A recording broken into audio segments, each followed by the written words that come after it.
ازاي الانديه المصريه بيبقوا عائق صد قدام احتراف اللعيبه المصريه لاوروبا؟ عندك مثلا اللاعب احمد رفعت الله يرحمه، لما كان في نادي انبي لاعب جاله عروض من بورتو البرتغالي واشبيليه الاسباني وبازل السويسري وغيره من العروض الاوروبيه تانية، لانه بعد ما تالق وكسب بطوله افريقيا للشباب 2013 جات له حرفيا عروض كتيره جدا من اوروبا، زي مثلا نادي اشبيليه الاسباني. النادي ده بعتوا له انفيتيشن او فتره معايشه من قبل بطوله افريقيا اصلا، وراح ساعتها هناك فتره المعايشه وعجبه بمستواه جدا، ده لدرجه ان حارس مرمى اشبيليه راح لرفعت وقال له ان انت عندك امكانيات ممكن تخليك من احسن اللعيبه في العالم مش في بلدك بس. بعد كده اشبيليه قدموا له عرض بخصوص ضمه للنادي، ولكن نادي ان بيرفض بحجه المقابل المادي قليل، وسبب تاني غريب. والسبب الغريب ده وان لما اشبيليه قدموا عرض للنادي ان بي بخصوص ضم رفعت اعاره لمده 6 شهور وان العقد اتجدد في حاله ظهوره بشكل جيد، ان بي هنا حط شرط تعجيزي بوصف احمد رفعت ساعتها، والشرط ده كان عباره عن مشاركه احمد رفعت مع ان بي بنسبه 50% من ماتشات الدور الثاني. ورغم الشرط الغريب ده نادي اشبيليه وافق عليه، والشرط ده تعجيزي لان احمد رفعت ما شاركش مع ان بي او مش بايده انه ينفذه، لان قرار المشاركه في الاخر بيرجع للمدير الفني، وطارق العشري هو اللي كان المدرب وقتها. لو كمان هو رفض بيعه عشان بعدها المفاوضات اتوقف، وكان شعور احمد رفعت من اللي حصل ده كان شعور صعب وغريب بالنسبه له. ويا ريت الموضوع واقف بس على عرض اشبيليه. عندك برضو نادي بازل السويسري برضو بعتوا لاحمد رفعت دعوه لفتره معايشه في النادي، وبالفعل اللاعب راح هناك في فتره المعايشه وعجبه برضو من مستواه من قبل المدير الفني ساعتها مراد ياكن. وبالمناسبه كان ساعتها محمد صلاح ومحمد النني كانوا منضمين او لعيبه رسميه هناك في النادي، وساعتها كمان استضاف محمد صلاح احمد رفعت في بيته. وبعد ما خلصت فتره المعايشه قدم نادي بازل عرض انبي بخصوص ضم احمد رفعت، ولكن للاسف اترفض من نادي انبي بحجه ان المقابل المادي قليل. طب اقول لك على حاجه، سيبك انت من العرضين اللي فاتوا دول، عندك نادي بورتو البرتغالي جه قدموا عرض رسمي على طول لنادي انبي، يعني مش فتره معايشه او اختبار الاول وبعد كده هنشوف، لا. والعرض اللي اتقدم من بورتو كان بينص على عرضين. الاول كان بينص على حصول انبي 200,000 يورو اضافه ل 300,000 يورو تانية عند مشاركه رفعت مع الفريق الاول لبورتو في 10 ماتشات، بالاضافه ل 5% من بيعه لاي نادي في المستقبل. والعرض الثاني كان بينص على حصول انبي على 350,000 يورو و350,000 يورو تانية عند مشاركه رفعت مع الفريق الاول لبورتو في 10 ماتشات، بس من غير الحصول على اي نسبه من بيعه في المستقبل. وخلي بالك العروض الاوروبيه دي كانت متقدمه في سنه 2013 عشان تبقى فاهم المبلغ ده قيمته كانت عامله ازاي ساعتها. وعلى فكره اللي كان جاب عرض نادي بورتو ده كان الكابتن نادر السيد عن طريق شركه التسويق بتاعته، ونادر السيد كان بيقول في احد البرامج ان نادي انبي كانوا بيتاخروا عليه في الرد بخصوص عرض بورتو اللي متقدم لرفعت. يا جماعه الوضع كذا، يا جماعه ايه الوضع؟ بعد 10 ايام رد عليا شطب نصر، الكلام ده ب 25 مارس بالظبط، يعني بعد ثاني ماتش او ثالث ماتش من البطوله الافريقيه، ولغايه دلوقتي مفيش رد.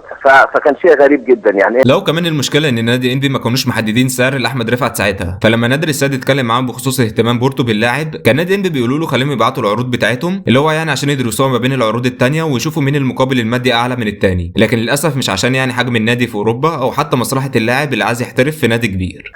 بورتو بعتوا عرض، قال لك لا احنا عايزين عرض الاول. قلت لهم يا جماعه ما فيش حاجه اسمها انا عايز عرض، انت عندك اللعيب بتاعك، وانا مع احترامي الكامل ليكم انتوا كلكم مهندسين وموظفين في انبي وبتاع مش عارف ايه، بس كل واحد فاهم في مجاله، يعني انا مش قليل من ده، انما في الاخر انا مش مطار عفوا يعني حتى انت ما ينفعش تقول لا تدفع فيه كام، هي مش سلعه انت بتتاجر بيها، يعني انت مقيم اللعيب بتاعك بكام. مكالمه كابتن نادر السيد ده لازم تتفرجوا عليه كامل عشان تفهموا الحاجات الغريبه اللي حصلت وقتها من نادي انبي، وانا هسيب لكم اللينك في الوصف ان شاء الله. المهم في الاخر عرض نادي بورتو ده ما كملش او اتوقف في الاخر بسبب طبعا المقابل المادي اللي نادي انبي كانوا شايفينه قليل. يعني تخيل لاعب يجي له عروض من انديه اوروبيه زي دول ويترفضوا من النادي بحجه المقابل المادي، كان ايه شعوره او نفسيه اللاعب وقتها؟ يعني انا كنت بعيط اصلا، يعني كنت بروح لا كنت بتحايل يعني لدرجه ان انا كنت بقعد في المكتب عندهم هناك في النادي في انبي 3-4 ساعات بره انا ووكيلي لحد لما عشان بس نحاول نمشي مواضيع والدنيا كانت بتقف يعني. وكانت التصبيره من النادي عشان يصبروا بيها اللاعب، انت لاعب مميز واكيد هيجي لك عروض احسن من كده. نادي اشبيليه ايه وبورتو ايه دول اللي نشغل بيهم دماغنا يعني؟ سبحان الله، يعني كان ممكن حياتك كان الموضوع يبقى مختلف تماما. طبعا طبعا. وامبي رفض ساعتها يعني قالوا الفلوس اقل شويه وان احنا هنبتدي نفكر في الموضوع بعد كاس العالم. بعد كاس العالم هيجي لك حاجات احسن وكده، وكنت لسه صغير مش فاهم حاجه، كان عندي 19 سنه، فكاس العالم كان في شهر 7 وانا ما كنتش واعي قوي انه الخيط بيقفل في الفتره دي، فخلاص كانت كل حاجه قفلت. ولو طلعنا من انبي ورحنا للزمالك تحديدا في سنه 2017 لما كان مصطفى فتحي موجود في الزمالك، واكيد معظمكم هيفتكر العرض الاوروبي اللي جاله ساعتها اللي هو عرض نادي تورينو الايطالي، وكان في شويه تفاصيل في موضوع صفقه تورينو هقول لك عليها باختصار. وهو ان كان في قانون مطبق على الانديه الايطاليه ساعتها انهم ليهم حد اقصى من التعاقد مع لعيبه خارج الاتحاد الاوروبي في الموسم، وكان نادي تورينو بالفعل وصل للحد الاقصى ده، وما كانوش هيقدروا يسجلوا مصطفى فتحي غير لحد بدايه الموسم الجديد. ولكن نادي تورينو كانوا ما زالوا متمسكين بالتعاقد مع مصطفى فتحي، وكان الحل اللي عرضوه ان اللاعب يروح اعاره لنادي كروتوني الايطالي اللي ما استوفاش الحد الاقصى من القانون ده، وفي الموسم الجديد يبقوا دموع عادي. وكمان نادي كروتوني ده لسه طالع من الدرجه الثانيه على الدوري الممتاز، واكيد في علاقه كويسه ما بينهم وما بين نادي تورينو، يعني اللاعب هيكون نظريا على ذمه ذمه نادي تورينو، ولكن عمليا على ذمه نادي كروتوني. ولكن كانت العقبه دايما في التفاصيل او الجوانب الماليه، وهو ان نادي تورينو طلب باستعاره اللاعب مقابل 400,000 يورو مع وضع بند بحقيه شرائه نهائيا في نهايه الموسم ب 3 مليون يورو، وده اللي رفضه الزمالك، وقال انهم مش هيفرطوا في مصطفى فتحي على سبيل الاعاره غير ب 600,000 يورو. ولكن كان نادي تورينو مش هيقدروا يتحملوا غير 400,000 يورو في الاعاره، خصوصا انهم هيودوا اعاره لكروتوني مش للنادي تورينو نفسه. وكان رد الزمالك ان نادي كروتوني يتحمل معاهم في المبلغ المتبقي ويدفعوا 200,000 يورو، ولكن نادي كروتوني يرفض انهم يتحملوا اي جوانب ماليه في صفقه مصطفى فتحي. وكان تورينو اكد تاني على الزمالك ان هم هيدفعوا 400,000 يورو وهيتحملوا كمان مرتب اللاعب من غير ما يستفيدوا منه اي استفاده فنيه في فتره الاعاره، غير ان هم هيتابعوه في الدوري مع نادي كروتوني. بس للاسف نادي الزمالك رفض تماما بسبب القيمه الماليه عشان بعدها الصفقه تفشل في الاخر. ولو فاكرين برضو فتره اللاعب محمد ابراهيم زمان ايام ما كان متالق مع الزمالك، وتحديدا في سنه 2013 اللاعب جاله ساعتها عروض اوروبيه زي نادي سيون السويسري اللي قدموا عرض بضمه، ولكن الزمالك رفض. وجاله عرض تاني من نادي فاصوليا الروماني في التعاقد معاه على سبيل الاعاره مقابل 180,000 دولار، وتم رفضه من الزمالك. بعد كده النادي الروماني بدا يرفع من قيمه العقد تدريجيا ل 400,000 يورو. بعد كده النادي الروماني قال في نهايه الموسم هندفع 2 مليون يورو لو قررنا التعاقد معاه بعد انتهاء فتره اعارته، ولكن برضه الصفقه ما تمتش عشان يرجع تاني النادي الروماني بعد اسابيع في محاوله ضم محمد ابراهيم بعرض مغري اكتر للزمالك. وكان العرض عباره عن ارسال 300,000 يورو بجانب تنظيم معسكرين للزمالك في رومانيا لمده عامين، ويبقى 10 ايام في السنه الاولى و10 ايام في السنه الثانيه بجانب اتفاقيه توأمه وتعاون. وده على حسب ما استفسرت على معناه في شات جي بي تي، وهو ان يكون في شراكه ما بين الناديين، وممكن يشمل زي ماتشات وديه او تبادل لعيبه شباب او تسويق وهكذا يعني. وكمان لو نادي فاصولي قرروا ضم محمد ابراهيم بصفه نهائيه هيدفعوا 700,000 يورو بجانب 20% من عائد بيعه لاي فريق،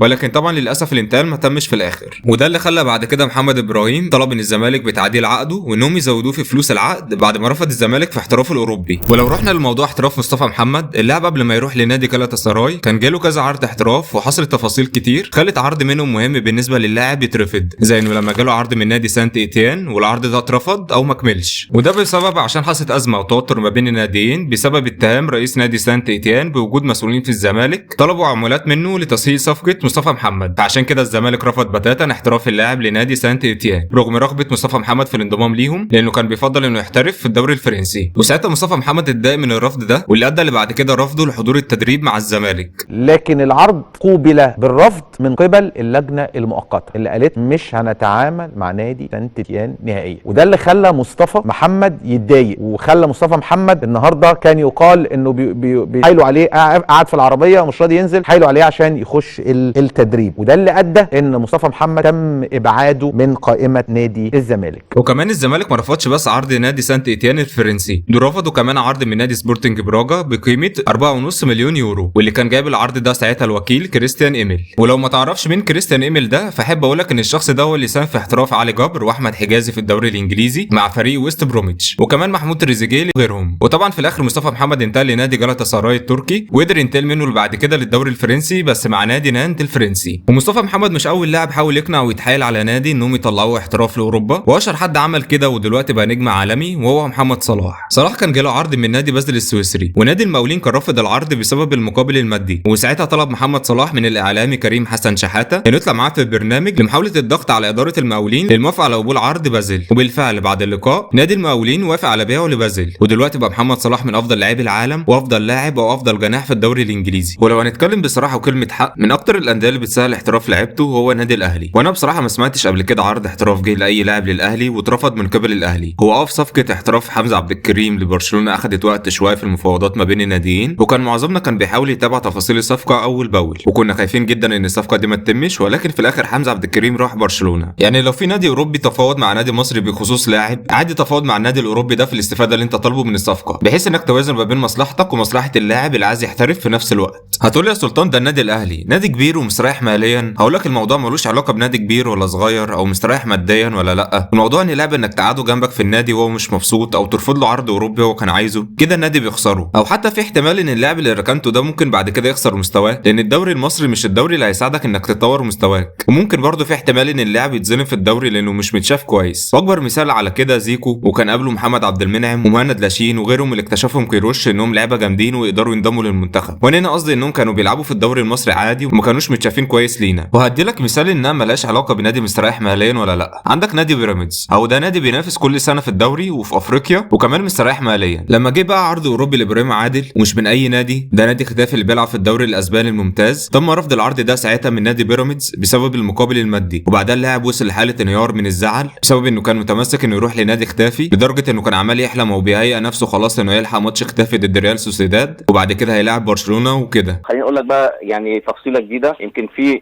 يعني اللي متبني ابراهيم جوهر يا كابتن محمودي، استاذ احمد جوهر رئيس نادي المريخ هو اللي اكتشف من اول ما ابراهيم عنده 4 وانضم اليوم اول ما اعتقد 5 سنين يعني. تمام. تواصل النهارده مع احد مسؤولي بيراميدز وقال له ابراهيم بيموت اكلينيكيا زي ما انت قلت يا محمودي، انتوا بتدمروا اللاعب مدمر هناك، ارجوكوا دوروا له على الحل. انت متخيل ان اللاعب عمال يحلم انه موجود في الدوري الاسباني وكمان هيلاعب برشلونه وهيلعب ضد نجوم برشلونه راس براس، وفجاه كل ده يتدمر، ونادي بيراميدز يفوقه من الحلم ويقولوا انت مش هتروح لان المقابل المادي قليل. وبيراميدز عشان يرضوه في كل مره بيجي له عرض احترافي ويترفض، بيجهزوا له عقد بمبلغ خيالي يحصل عليه في الموسم الواحد مع بيراميدز. وعلى فكره بعد عرض ختافي اللي اترفض ده، حط بيراميدز شرطين لاحتراف ابراهيم عادل لاي عرض يجي له بعد كده، وكان اول شرط ان اللاعب يساعد بيراميدز في التتويج ببطوله الدوري او بدوري ابطال افريقيا، والشرط الثاني طبعا ان المقابل المادي المعروض يكون مناسب لامكانيات اللاعب. وفعلا ابراهيم عادل قدر يفوز مع بيراميدز بعد كده بدوري ابطال افريقيا اللي هو كان في موسم 2024 2025، ويبقى كده ابراهيم عادل حقق الشرط الاول مع بيراميدز. وبعد ما فاز ابراهيم عادل ببطوله افريقيا، جات له عروض احتراف ثانيه كان من نادي الجزيره الاماراتي ومن نادي سويسري، وكان نادي الجزيره هو اللي كان عارض مبلغ مالي اعلى، وده اللي يخلي اداره بيراميدز تفضل عرض الجزيره الاماراتي رغم ان كان رغبه ابراهيم عادل طبعا هو الاحتراف لاوروبا. ولكن في نقطه هتخلي ابراهيم عادل وافق على الانتقال للجزيره الاماراتي، وهو ان اداره بيراميدز وعدوا اللاعب بتسهيل انتقاله لاوروبا مستقبلا بعد لما تتم الصفقه خلاص ويروح لنادي الجزيره، ونسبه ان يجي له عرض اوروبي بعدها تبقى كبيره، خصوصا ان نادي الجزيره نادي كبير وهيبقى متشاف. وتاني حاجه ان الجزيره بينتمي لشركه اسمها سيتي جروب، وسيتي جروب هي شركه او مجموعه متخصصه في امتلاك واداره انديه كره القدم حوالين العالم، وده يخلي ان ابراهيم عادل يجي له عرض اوروبي بعد ما ينضم لنادي الجزيره الاماراتي. وفعلا اللاعب لما انضم للجزيره في يوليو 2025 في موسم 2025 2026، في نفس الموسم ده جاله عرض من نادي نورسلاند الدنماركي، وتمت الصفقه بانتقال ابراهيم عادل للنادي الدنماركي ده على سبيل الاعاره مع وجود بند احقيه شراء في فبراير 2026. وبعد كده طبعا النادي الدنماركي اقترب من مستواه، وده اللي خلاهم بعد كده يفعلوا بند الشراء بعقد يمتد لحد 2029. شفت انت بقى اللف والدوران اللي حصل مع ابراهيم عادل من نادي بيراميدز عشان يبدا احترافه الاوروبي. وفي ناس هتقول ان ابراهيم عادل عايز يطلع بره يحترف عشان يبقى كوبري وينتقل بعد كده للنادي الاهلي، وده اللي اعتقده برضه نادي بيراميدز، عشان كده كانوا عايزين يطلعوا باستفاده كبيره من ابراهيم عادل. بس برضه يعني في الاول وفي الاخر احنا ما نعرفش نيه اللاعب ايه، وكمان لو كان اتوافق انه يروح نادي ختافي الاسباني ما اظنش خالص انه هيحب بعدها انه يفكر حتى يرجع للدوري المصري سواء للاهلي او الزمالك. كريستيان إيميل كان بيقول ان الدوري المصري عنده مواهب كبيره، ولكن اللي بيختلف ان في منتخبات افريقيه زي السنغال وكوتيفوار وغيرهم بيبقى في دوريهم سهل جدا الانديه الاوروبيه تشتري منها اللاعبين، ولكن في الدوري المصري صعب جدا انك تشتري منهم اللاعبين، وده بسبب ان في انديه كبيره زي الاهلي والزمالك وبيراميدز بيدوا للاعيبتهم رواتب كبيره جدا اكتر من الرواتب اللي تقدر تعرضها عليهم الانديه الاوروبيه، فبالتالي ما بيقدروش يتنافسوا في الارقام دي. اما في الانديه المصريه الثانيه غير الاهلي والزمالك وبيراميدز بيطلبوا قيمه انتقال عاليه جدا لاحتراف لاعبتهم، وبيطلبوا نفس القيمه اللي بيطلبوها او المتوقعينها من الاهلي والزمالك، والانديه الاوروبيه مش هتدفع الارقام دي. وبكده وصلنا لنهايه الفيديو، ما تنسوش بقى اللايك والاشتراك، وهتلاقوا المصادر في الوصف، واشوفكم تاني على خير ان شاء الله، والسلام عليكم.